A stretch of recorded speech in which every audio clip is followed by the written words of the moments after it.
I'd like to welcome everyone to HBCU Coaches Corner.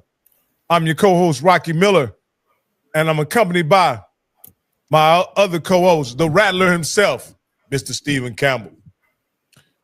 And since we are HBCU Coaches Corner, our featured host is the coach himself, the man who many times, with 40,000 people in the stands, has called plays, who has made decisions, who've done it at a very high level, and is most definitely a championship coach, none other than my man, Johnnie Cole.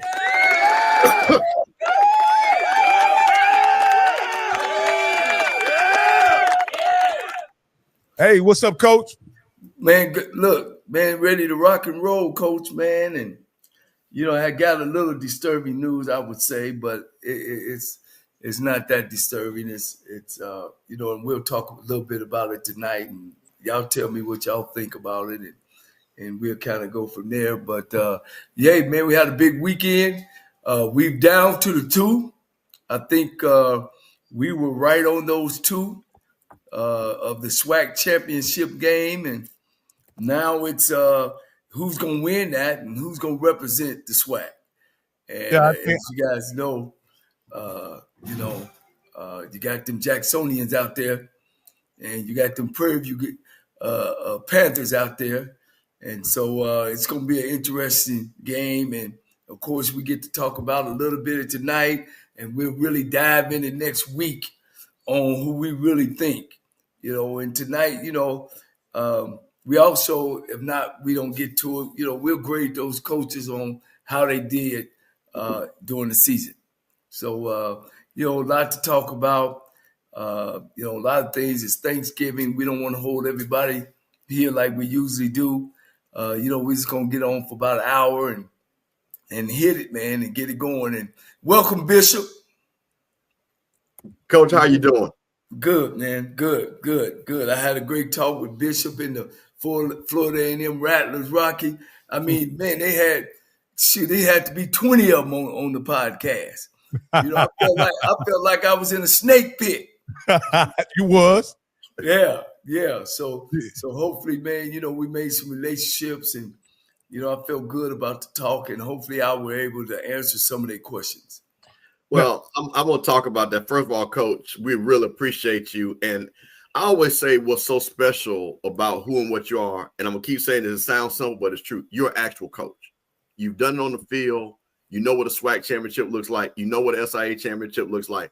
2 of the guys that we're going to talk about next week that we've all both interviewed, we all have interviewed, you've been what they have been. Right. You're talking about, we had Coach Quinn on last week. You've been where he's been.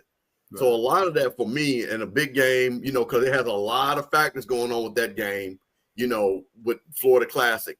And that play being so monumental, what happens with a lot of people, and this is no disrespect to people like me and Rocky, and we know football. Rocky knows football. There's nobody going to tell me Rocky doesn't know football.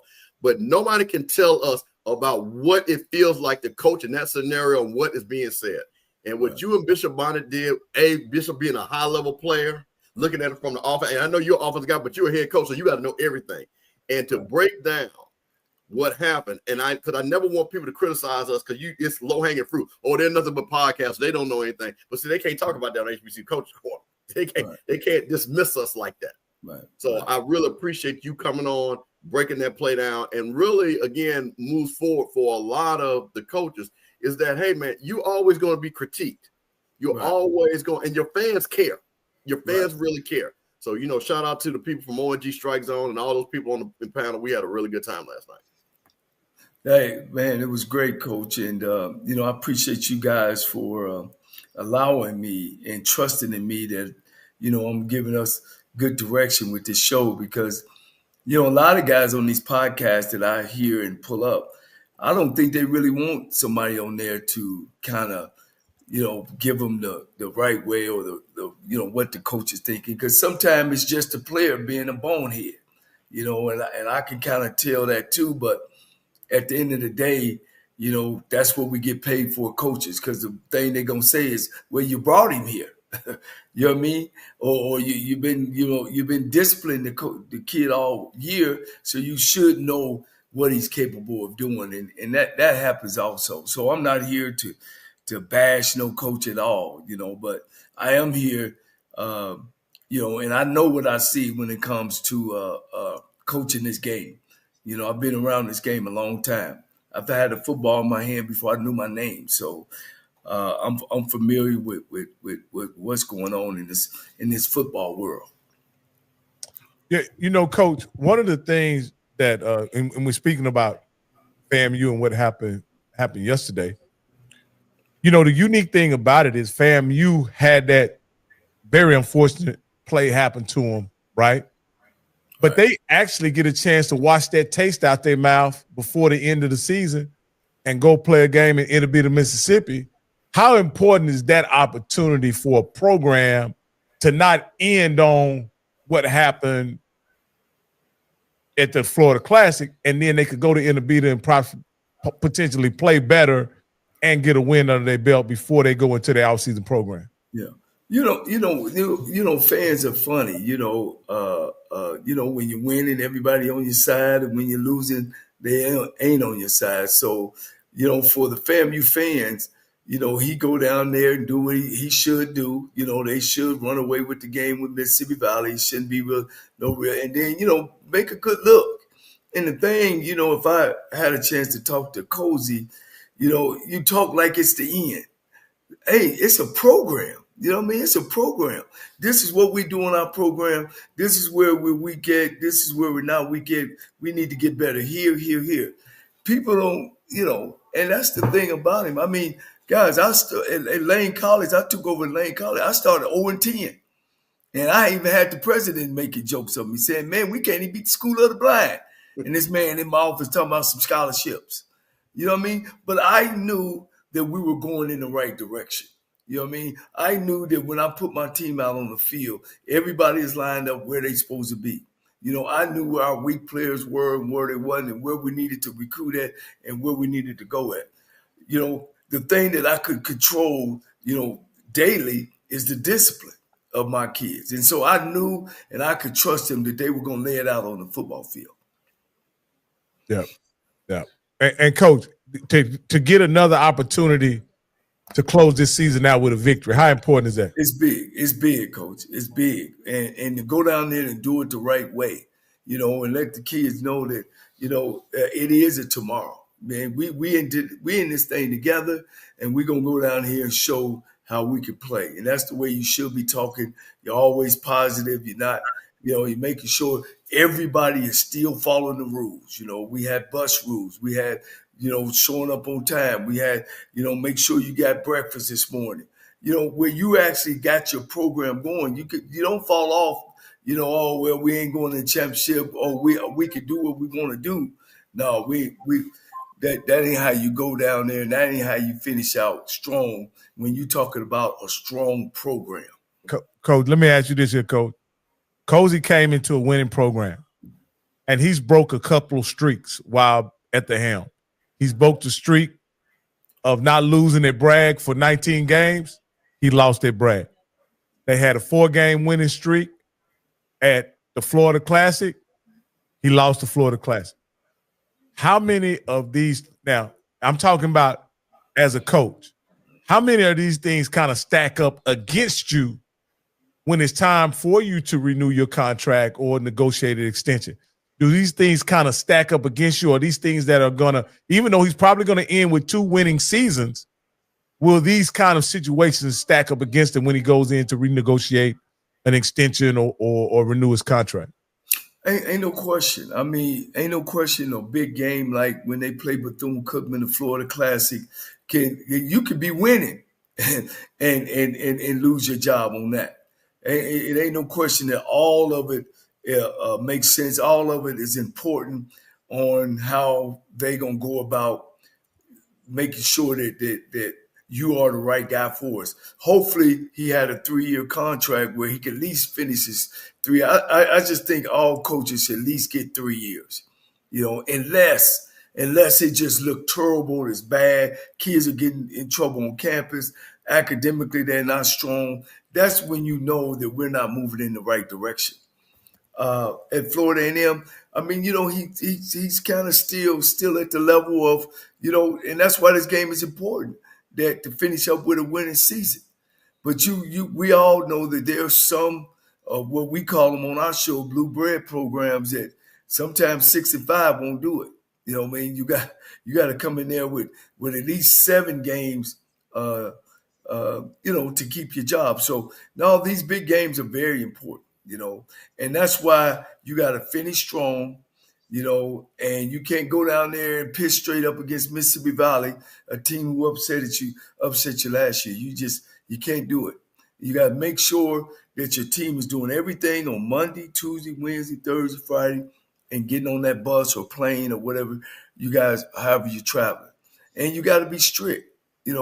Again, it's about the program. And if your program ain't in place, those things can happen. And they do happen, and they happen consistently in bad programs. Hey, Cameron, this is before we move on. I just wanted to ask you this. Hey, wait, Rocky, wait a minute. I want you to ask, but I just want to say, just talk to Coach Fred from Alcorn. You know what I'm saying? So Coach Fred is going to join us real quick. So this HBCU Coaches Corner, see, we still have the coaches coming on. So I've already sent him the link. So he's going to come on. So I just wanted to, let people know. So hang on. You know what I'm saying? Going to be a great thing for Coach Fred to talk about, what's going on in the SWAC, what he sees, coaching, because he's coached against. And find out what he's Alcorn played Prairie View and they played Jackson State. So he's seen it directing up front. So I know we're only going to do an hour, but, we're going to rock with it. Okay. And there he is right there too. Hey, at the end of the day, Cameron, you got the controls. You can take it as long as you want to. Okay, well, there you go. Hey, hey, my people know we'll keep church open all night now. So we'll have a good time. We'll rock with him. Coach got to leave and we still talking. We're still going to talk. But there he is right there. Hey, what's up, Coach Fred? I want to thank you for coming on, man. I haven't had the pleasure of meeting you. My name is Rocky, but I do watch your show each and every week that you do with Blue. You guys do a great job of putting together content and giving really insight into what really matters to coaches about the upcoming games and upcoming competition. Now, unfortunately, Coach, I was notified today that you are no longer at Alcorn, but I'm pretty sure a person with your acumen and you put it on display on social media and YouTube many times, I'm sure there's a program to see some value in what you have to offer, and you'll be back on the sidelines in no time if that's what you're interested in.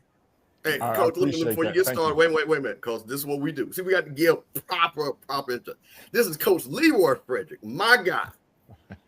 Finance coach, recruit extraordinaire, Florida boy. You know what I'm saying? Know about that Florida stuff, know about that A&M in that class. Coach know about that class. We're going to ask him about that. So, Coach, I just want to give you the proper intro because people know you as Coach Fred, but you also have a last name. So we want to give your parents that proper respect. So, Coach, just wanted to lay that out there. Appreciate you coming on. I'm going to give it back to Rocky. And then, Coach, because a couple of things that we want to talk about because we got you here for a short time. Can I say hello to Coach? How you doing, Coach? What's up, Coach Cole? How are you? Hey, man, I appreciate you taking time out to come on the show, man. And this is our platform, and a lot of people that hadn't wore our hats and hadn't been through the things that we've been through, because I know you've been going through the same thing. It don't change much, just the color and the mascot. But thank you for coming on. I appreciate y'all for having me. Thank you. Hey, Coach, just a quick. You made an announcement, but if there's anything else you'd like to say regarding your status at Alcorn, anything you'd like to add or clarify about it, we've seen several kids now. I don't know if this is directly related to you. We've had several kids mention that they are going to enter the portal, and we had a huge commit, Mr. Martin, say that he's not going to honor his commitment to Alcorn. So, again, I don't know if that has anything to do with you, but can you tell us about, what's going on with Coach Fred and your status? Yeah, so I'm glad you brought it up because it was just brought to my attention. When I made that post, I guess some people have been taking it that I was blasting Alcorn State and basically telling kids not to go there, which is not the case. What I did, and I just went re-amended the post, even though someone was like, man, that ain't your place to do that. You know, you ain't got to do it. But I felt like I needed to, because Alcorn's been good to me for, you know, over 10 years, 2014 to be exact. When I made that post, that wasn't for me telling kids not to go there or leave there. It was basically, I can tell, you know, I can show you right now where kids are still DMing me, texting me their information, trying to get in this early recruiting cycle. I was on a lot of kids because, again, I didn't see this coming. So I was on a lot of kids. I know we had to get better. I knew we had to replace some things. So I was recruiting kids. And those kids now are still sending me things. They're wanting to know about visits. They're wanting to know about, you know, where are they in the process? Will they be getting an offer? So I went out and I made the post basically saying I'm no longer there. Not to tell nobody not to go there, but hey, get your information to somebody else because I'm no longer with the university. It wasn't blasting the university or the program. It wasn't doing any of that. It was to let them know, you know, not me, but find somebody else within the program to send your stuff and kind of go from there. You know, I'm not that kind of guy. Although, you know, Coach Cole could tell you now we could dig up some dead bodies if we wanted to do that. And really get it down, you know what I mean? But that's not that's not who I am. That's not what I'm about. But I just want to make sure those kids didn't waste time constantly calling me, texting me, sending me things when I'm not there. Hey, get your stuff to somebody that can, you know, go through, reevaluate. You know, I had offered some kids. So, hey, get in touch with this coach over there if Alcorn is where you want to be, and get the process moving with them now that I'm no longer there. I'll tell you about the move. From what I understand and what I was told, it wasn't football related.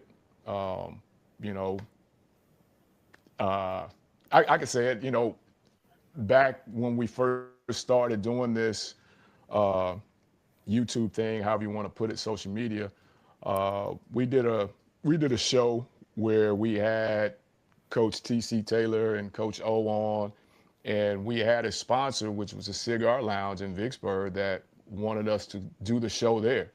So I went and we did the show there. And the athletic director didn't think that was a good look. He said the alumni didn't like the fact that we were doing a coach's show in a cigar lounge, you know, yada, yada, yada. So I don't know if you realize, I'm sure you realize, you know, we cut the show off, you know. As I was told before, you know, as a coach, you got a life after you leave the office. You can do what you want to do. But I didn't want to rock the boat, so we just kind of went away, squared up with the cigar lounge, made everything right. But apparently they were still holding on to that. And, you know, the first chance they got to exit me from the program, that's kind of how that went. But, you know, I have nothing but great things to say about the program, man. I had a great time there, won a lot of games, coached on both sides of the ball, got some guys in the league right now from there, from my tutelage, so to speak. So, you know, coaching is a different world now, man. It's a different world. Well, you know, the first thing that I asked Mr. Campbell when I saw the tweet was, I said, and this was instinctively, Coach. I said, I hope that it had nothing to do with how well he was doing in the media space, communicating with the fans and the HBCU community. And because that's not something that coaches on the HBCU level do as openly and as candidly as you do. And I hope that didn't have anything to do with the fact that you were released. Now, I don't know if it does, you know, and it's funny that it's not directly related to your content that you guys were putting out, but it's kind of related to the content you guys were putting out in a way. So I'm really sorry to hear that, Coach, because I thought you were doing the HBCU space, your university, a great service by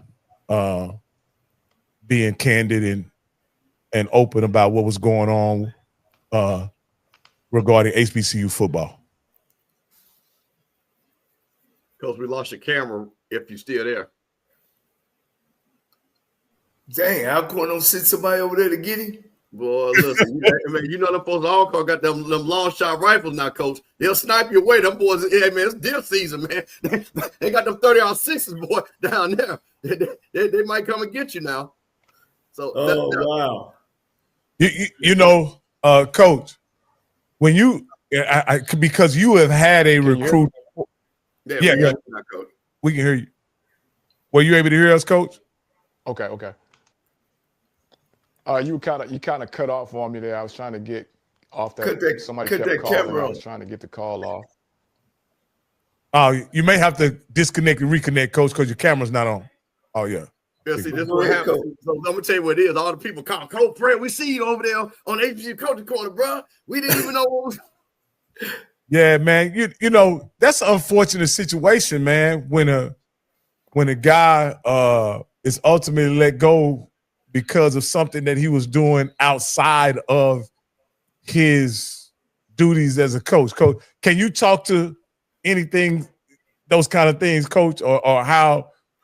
And I don't think smoking a cigar or being at a cigar lounge would warrant a firing, but can you kind of talk to us and tell us about how those kind of things first your employment?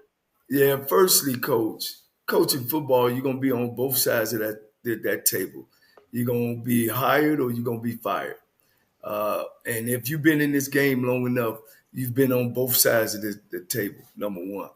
Number two, it's an egotistical game. You know, coaches, man, are in a vulnerable position. When you're winning one day, you Superman, and if you're losing another day, you Jeffrey Dahmer. You know, and that's just how it is. You know, people make, and what gets me is the street committees. You know, and these so-called alumni at these universities that think they know football. Or when you get let go out of school, you got to be a bad guy, or you got to be a bad person, or you done a bad thing. You know, that only really, guys, at the end of the day, it goes on too much at HBCU schools. Does it go on in PWI schools? Somewhat, but it goes on too much because here's the reason. It comes down to economic. We ain't making a lot of money as it is. You got guys on the PWI making $4, $5, $6, $7 million, where we're making $3, $4, $5, or $50,000, and people don't understand it. And then you put a tag on a coach of guys. I've been out the SWAC for now 15 years. And that's what I was going to say a little bit about, and we got Coach on. I'm going to take about 2 minutes, Coach, to get you back going. Now Texas Southern is going around saying, oh, this is our first winning season in football since 2000. When I got there in 2008, we went 4-7. In 2009, we went 6-5 and 5-2 in the conference. And of course, in 10, I went on to win a championship. But you want to go and do all these things, take games away and all that kind of stuff. And that's never happened in HBCU football.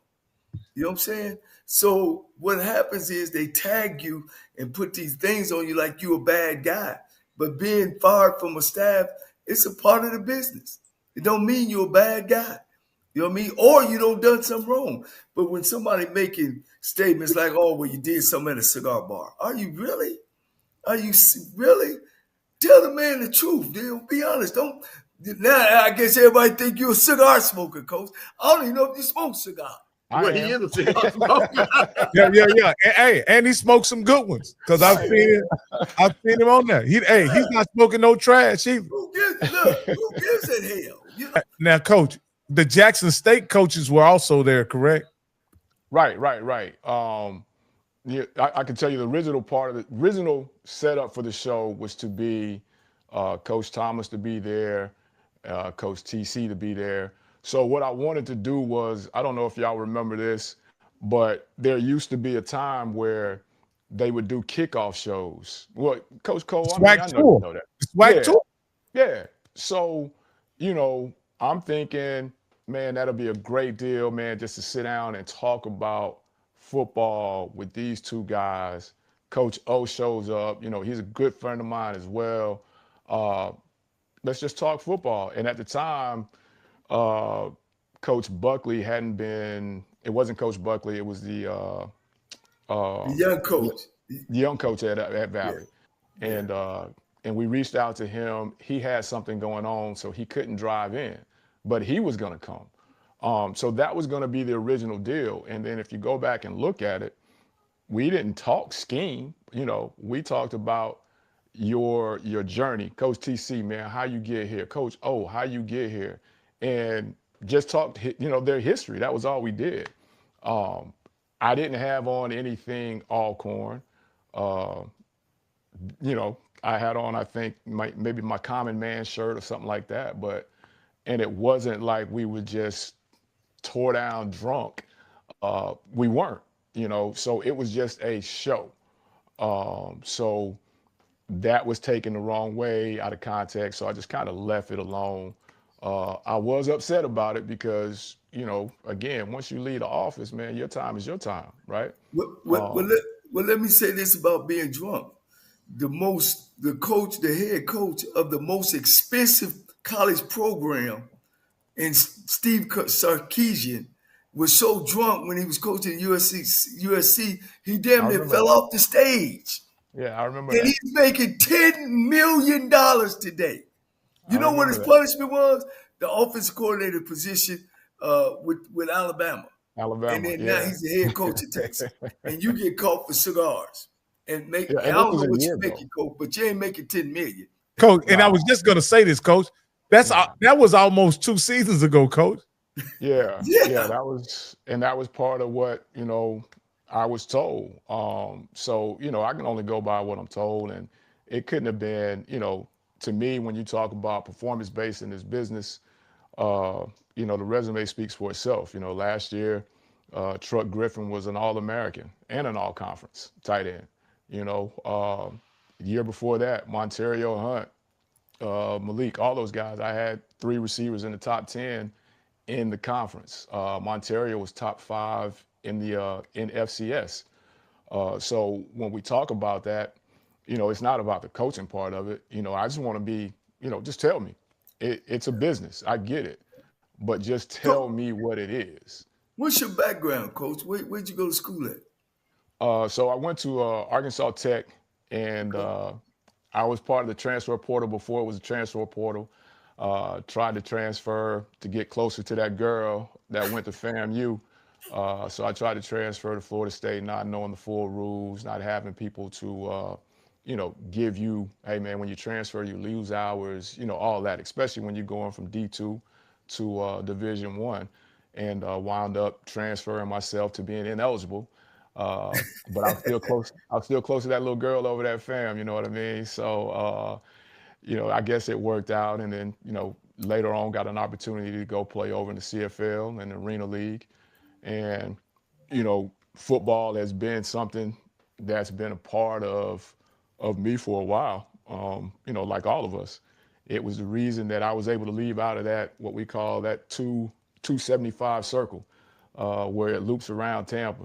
You got to find a way to get out of there. You'll be sitting in there on Friday nights talking about how good you were 20 years ago.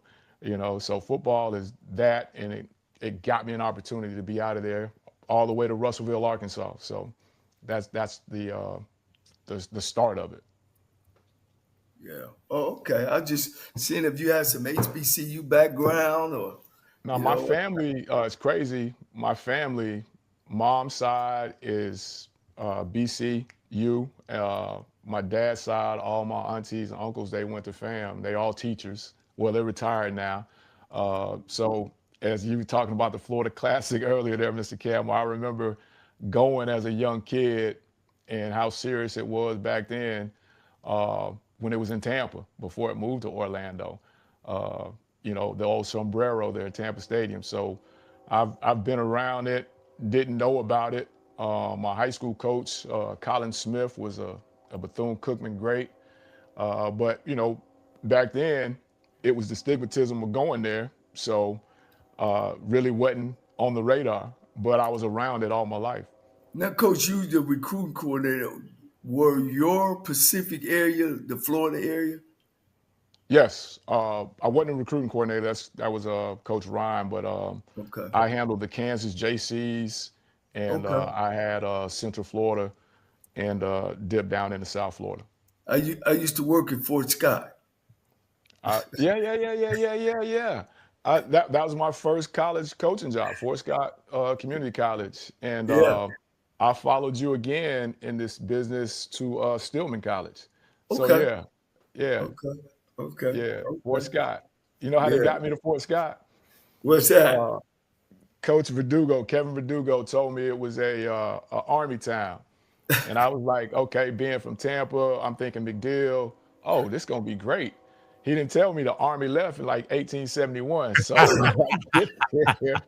I'm getting there, I'm like, where the base? It was like, oh no, man, Kevin told you that. Oh man, this is a historic town. This ain't no real Army town. I'm Hey, like, you gotta be kidding me. hey, it's a one light town, man. One, one. Did you stay in the dormitories too? Yeah. Yeah, that was the first year, man. That's how he got me in there. I was the dorm coach, man. But this is what I'm talking about, Fred. You could appreciate it, and guys on the show and listen to the show about what HBCU guys or African American guys have to go with. We got to take the butt jobs. We got to grind and everything else, man. And you guys are seeing now how I feel about celebrity coaches on what we got to go through to get to where we're going. And it's just a better fit to me. But hey, that's just how I see it. And I just hope that Coach, you can jump back on your feet, man. I know you will. Seems like you're well connected. You've done a great job of coaching tight ends, man. And they don't play with them no more a lot, Nah. Coach. Nah. And these past 2 seasons were my first 2 seasons coaching tight ends. Okay. Prior to, I had always been receiver coach or corners. Okay. So in 2018, Coach Mack asked me to move over. So moved over, coached corners. Of course, we won back-to-back SWAC championships in 18 and 19. We had the #1 defense, #1 takeaways, interceptions. In 18 and 19, we led tackles and, led the nation in tackles for loss. So, I had a great time coaching that side of the ball, and then moved back to the offensive side of the ball in 2021 because we didn't play in 22. So you've been there 10 years? I tell everybody, so I got there, my first year was 2014. Okay. You was At part the of end of- 2 championships. Yes, sir. Yep. Okay. Let me ask you this. Let, Coach. let me one other thing. Now, didn't y'all have some NC violations on those 2 championships? No. Okay. No. All right. Let me ask you this here, Coach Fred, because this is something I've always wanted to ask some of the Alcorn coaches, administrators, whatever. Before 2020, you guys were a dominant program. You guys were the SWAC boogeyman, right? You guys don't play in 2020, come back in 2021, and you're not quite the same program you were before 2020. Did that break affect the program at all, in your opinion? In my opinion, we still haven't gotten right. That time was a weird time. If you go back and you remember, there was a period of time when we didn't have a trainer. There was a period of time when we didn't have a strength coach. And then you go into that spring season, and we had just got a trainer hired. We had just got a strength and conditioning coach hired, and we didn't play. And I've always said it, other guys that was on that staff always said it. We just never got back on track after that. And then the switch came, which wasn't a big deal because we were still playing the West best teams. We played Southern every year. We played Grambling every year. But that's when we made the change when Cookman and Pham came in. And I just say we never got back right at that point as a program because like you said, before then we were rolling. 6 straight East championships. So, you win the East, you go to the to the championship game. So you're talking about 6 straight years of championship football. And then you take a year when the world's upside down, and then on top of that, you don't have football, and you're not able to do anything. And I just feel like that we just never got back on track after that. It was just tough. Couple years of finishing second, couldn't quite get back over the hump, and it's just kind of been that way ever since. But we were moving, we were building. But yeah, I would definitely say we just never got back right after not playing in that spring season. Coach, let me ask you a question. You're out there now, you're a free agent. What type of opportunity are you looking for? It's very obvious you could coach multiple positions. You're clearly a great recruiter. But if you could say, hey, Coaches Corner world, this is where I'm best at, and this is where I fit best at, what would you tell people? Because like I said, we got a lot of coaches watching. Again, this is news that's breaking. Again, a lot of people season over, they're going to be transitioning coaches and things like that. So kind of tell us that, and then I'm going to transition to some people that you have watched and we'll kind of get your ideas of what you think is going to happen in a couple of weeks.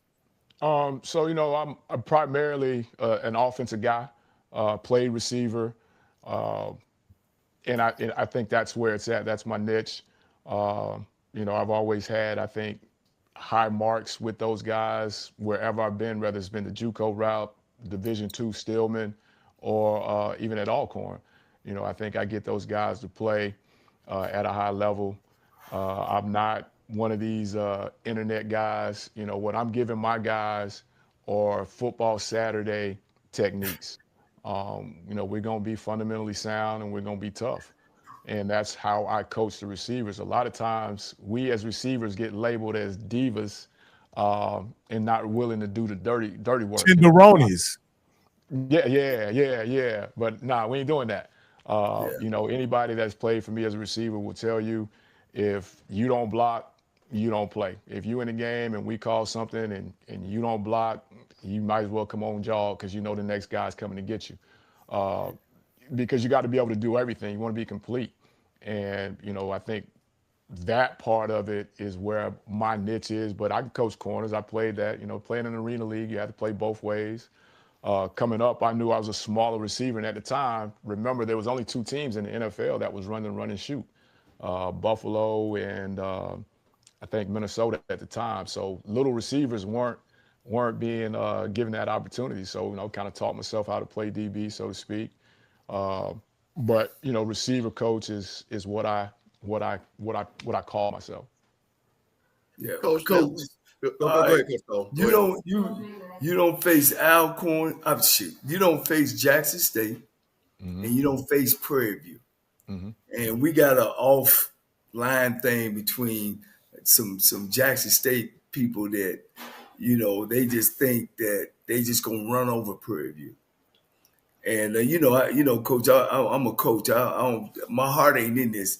I had the opportunity to give Tremaine Jackson his first coaching job, and so he's one of my favorite. He's God seen develop. I knew he was going to be a great guy or a great coach, but they ranked number 3 in the nation in defense.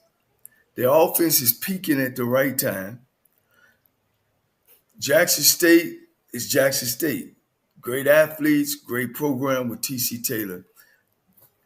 Kind of get your thoughts on that game, and of course, we're gonna ask you before you go off what you think's gonna happen. The matchup is intriguing because what Prairie View does well, Jackson can take it away, which is run the ball.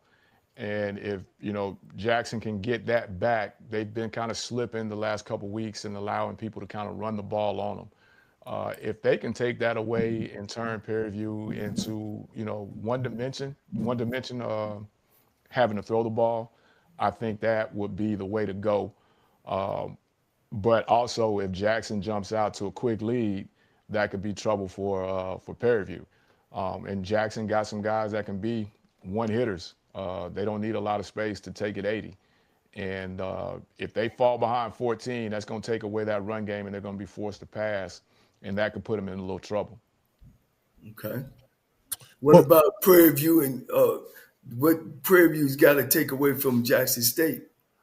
They've got to make them drive the football. You can't give up that opening run against us for 65 yards to put them in the red zone. You can't do that. You got to make them drive the football, keep it in front, and make them be patient and take the run away as best you can, but you can't let them have those one drive plays where you look up and now they're inside the 5-yard line. You got to make them drive the football.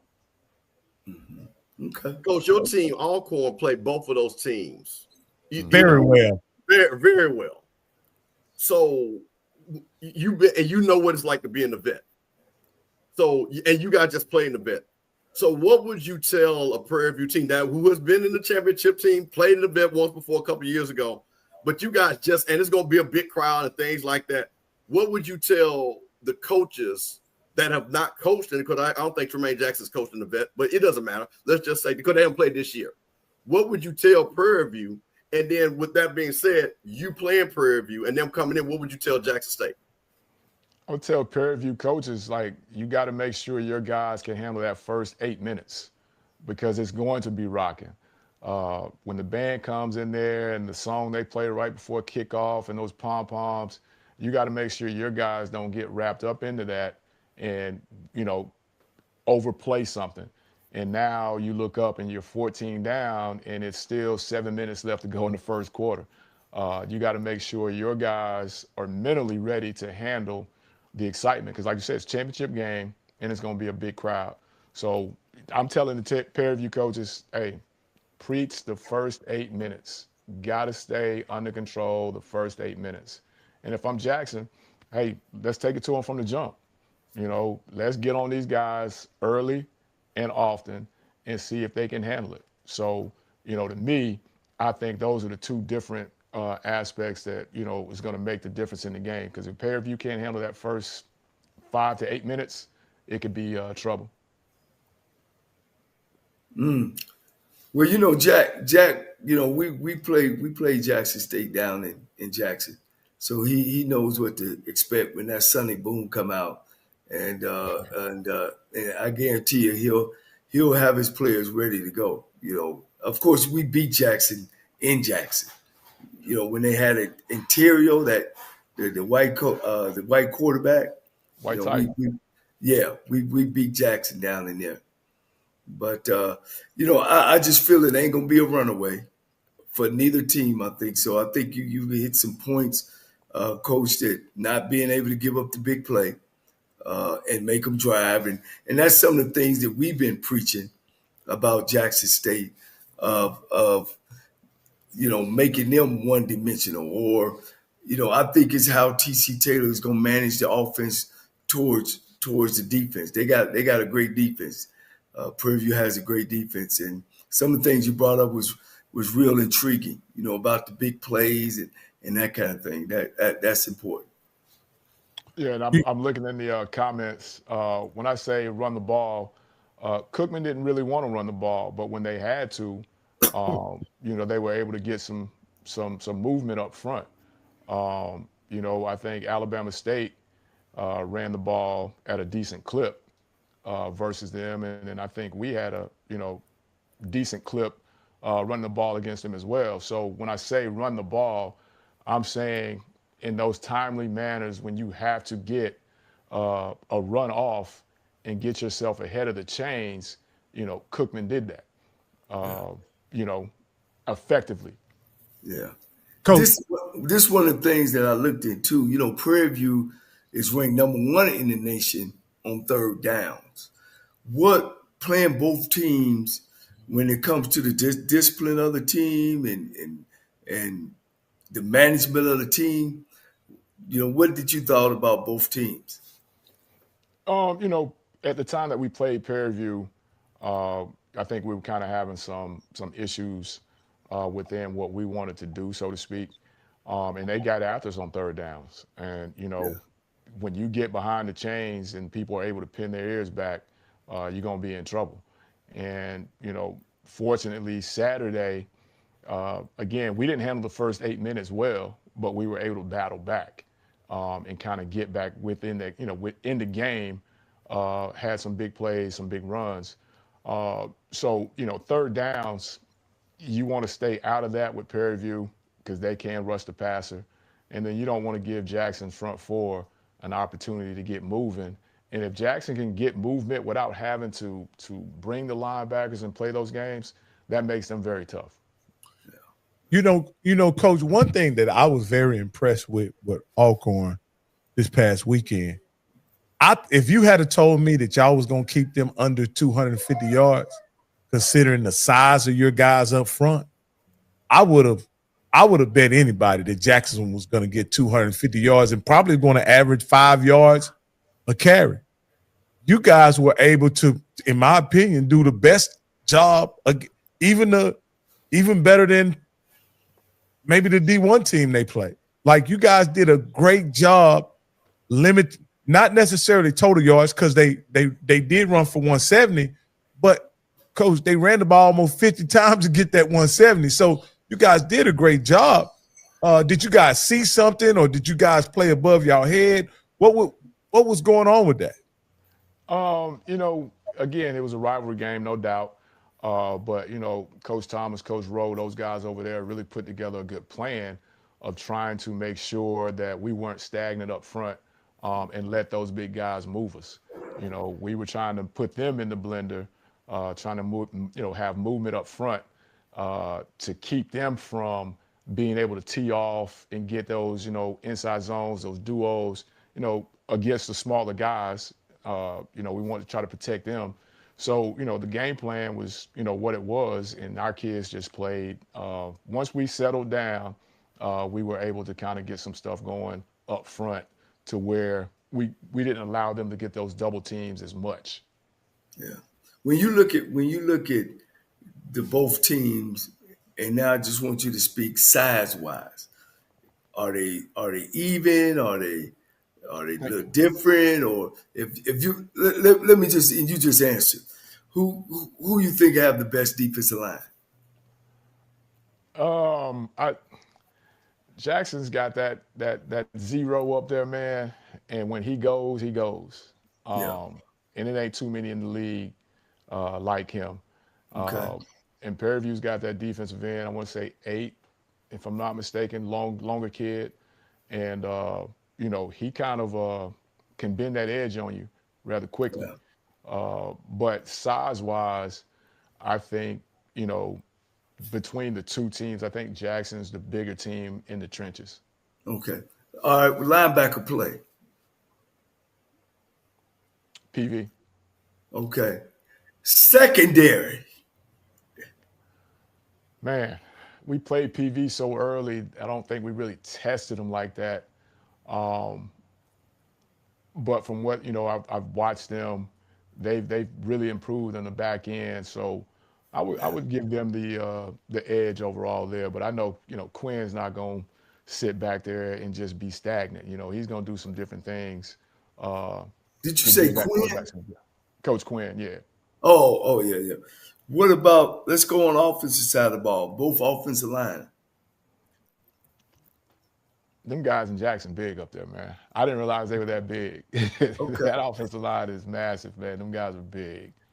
Yeah. What about wideouts? Now, that's your specialty. Man, that number 3, he can hit it from wherever. Is that for Jackson State? Yeah, he can hit it from wherever. You talking about Rembrandt. Yeah, he can hit it from wherever. Now, Coach, he the real deal. Yeah, he can hit it from wherever. He probably one of the most exceptional. If you were naming, giving the players ranks on that game, he would be in the top 3. Yeah, he's special with that ball, and like I said, he can get somewhere fast. If Prairie View can get their tight end in the game, I think that's going to be very big for them, because he's a different matchup for people as well. Okay. Is that Ojo? I think his name. Yeah. He's a different matchup. What about a quarterback?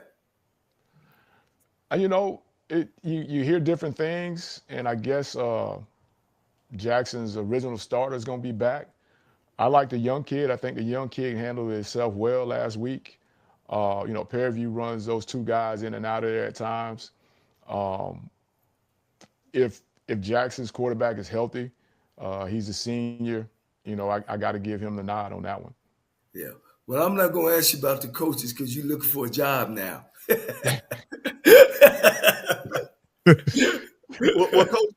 Coach Fred, I do want to ask you this, because you talked about being on a squad that had went back-to-back championships, played in the Celebration Bowl. How is it important for that? Because you're talking about a roster with Prairie View that flipped the whole roster, basically.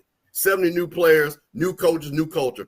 But then you got Jack State. Those guys are steady. You got championship players that have been there. You got guys that have now matriculated through the program. How important is that with that experience playing in a game like this? And you guys especially knowing that and it being at home like that. I'll start with the Prairie View side of it. That was a risk in itself. When you bring in a bunch of new guys, how are they going to gel? How's it going to work? And, it all came together for them. I've been in a situation where you bring in all those guys, man, and it don't work. By the middle of the season, you trying to get up out the season. You know what I mean? So that worked for them. And, the experience part of it, Jackson, I think, will definitely have the advantage. They know what to expect. They know how that week leading up to it is going to be. I think the experience really plays big for you in that situation. Guys, one thing I was just thinking while I was sitting up here, maybe next week we can get some coaches on, and Fred, would you come back next week if you had time? Maybe on Thursday or Friday, man. Actually talk about the game, I mean, they do it on the other side. Why we can't, as coaches, get together and talk about our championship game? Man, good luck with that, man. I be trying to get them coaches on, man. Everybody get paranoid on me, and they got to go ask this person to see if they can get on. Ain't that crazy, Coach? And they make it $50,000. We got to act like that. We make it $50,000. If y'all can do it, man, that'd be huge. If y'all I'm gonna do it. I'm gonna do it. Well, see, Coach, let me tell you something. See, it's two things. See, first of all, let me tell you what happens with you. You were actually coaching with you against them. You see what I'm saying? Coach Cole is the gave folks jobs. You know what I'm saying? So there's a big difference. We done gave a person a job in the start. You see what I'm saying? We've had more people that have told a story that they got to start with Coach Cole. So no offense to you, but man, you was the enemy. You know what I'm saying, man? It's kind of hard to sit down and break bread with you, bro. You know what I mean? I might slip up, I would say, go and say the wrong thing. I try to make them feel comfortable, Mr. Campbell. Like, man, we ain't gonna talk scheme. We ain't gonna talk players. We talking about you, man. Like, I want to give you some exposure. I just want to have a regular conversation.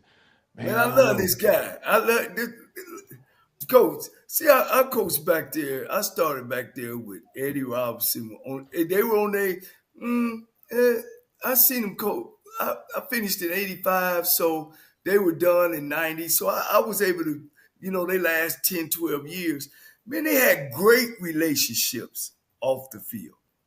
Them guys, Marino and Eddie and WC, and they had great relationships off the field, man. And so, man, it was just good to know and to see those guys, how they conversate and lied. And, of course, like you said, they didn't talk scheme, but they would be lying and but they had a good relationship. But for that 60 minutes, though, they got after it, Hey, Fred, did you coach with Jay Hobson? Yes.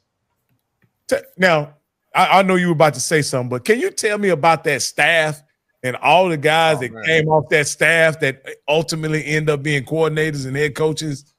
Man, so Willie Simmons at the time was the OC. Coach McNair was the quarterback coach. Coach Simmons coached the running backs. I had the receivers. Then you had over on the other side, you had Coach Thomas, of course. You had Coach Peck, who's the DC now at McNeese, but was the DC at FAU. You had Coach Street, Ralph Street, who's at Marshall. I'm missing somebody else. Coach Stanchek, who's now He was the offensive line coach. Is now the offensive line coach down in UTEP. I think I'm missing one more. And Coach Thomas was the DB coach. Yeah, man, that staff was incredible, man. All those guys, when I got there, I think me and Coach Thomas was the only two that had JC backgrounds. Everybody else had, Division I background, whether it was, GA or actually coached at that level. Did you know all those guys, well, all of y'all together made an exceptional staff, and that individually y'all would have your successes as well at the time you guys, Coach Hobson brought you guys together? Nah, because when you're there, and Alcorn changed tremendously from 2014, but when you're there, you're just kind of like, okay, they had been close before I got there. The year before, I think they lost by 2 points to Alabama A&M, who eventually went on to win it, I think, is how that went, and in 2014. But you knew all those guys were going to, be good enough to be able to get out and get another job if they wanted to. It was just a matter of when. And, I don't know if Coach Hop knew what he had put together or not when he put it together. But it was just, it was a special time, man, just to sit in there and listen to some of those stories, sit in there and listen to Coach Simmons get on the board. And, I mean, we would literally scheme within our offense. It would be another offense every week we played somebody. It wasn't going to be what they saw on tape. It may look like what they saw on tape, but it was going to be something else. It was going to be a different twist to it. And just to be there in that and see it was just, amazing now sitting.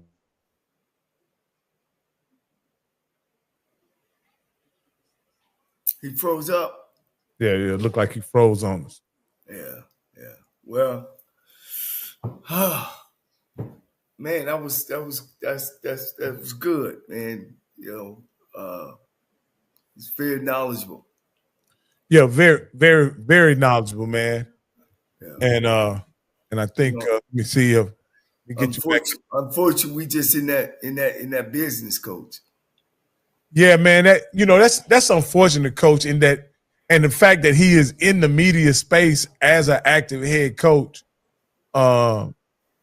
It's unique, for sure. But I think it's something that the everybody needs. You know what I mean? Like, I think it's something that benefits the SWAC by having an active coach being in the media space, because he can clear a lot. One thing I from talking to you, Coach Cole, there's a lot of misconceptions about coaching. There's a lot of misinformation about coaching. And what I like to listen to you and Coach Fred and other guys who's had the whistle around their neck, is that you guys can say, hold up, that's not exactly.